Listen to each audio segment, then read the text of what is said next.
পাকিস্তানের বিপক্ষে 2 ম্যাচের টেস্ট সিরিজের প্রথমটা দারুণ কাটলো বাংলাদেশের। পঞ্চম দিনের রোমাঞ্চে সেটা হেসেছে টাইগাররাই। 104 রানের বড় জয়ে সিরিজে এগিয়ে গেল নাজমুল হোসেন শান্তর দল। প্রথম ম্যাচ শেষ হতেই দ্বিতীয় ম্যাচের স্কোয়াড ঘোষণা করেছে বাংলাদেশ।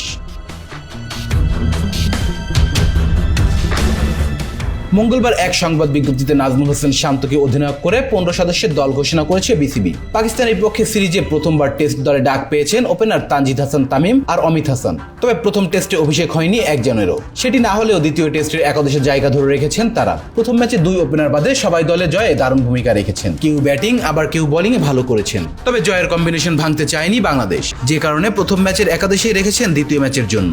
আগামী 16 মে সিরিজের দ্বিতীয় টেস্ট অনুষ্ঠিত হবে সিলেট আন্তর্জাতিক ক্রিকেট স্টেডিয়ামে। গুঞ্জন ছিল আবহাওয়ার কারণে দ্বিতীয় ম্যাচটি ঢাকায় নিয়ে আসা হতে পারে, কিন্তু বিসিবি জানায় এমন সিদ্ধান্ত নেওয়া হচ্ছে না। সিলেটেই হবে দ্বিতীয় টেস্টটিও।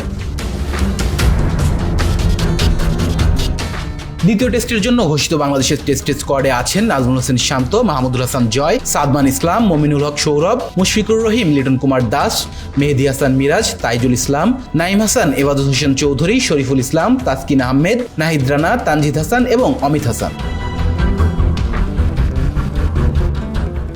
Please subscribe our channel to get more information about Sports World.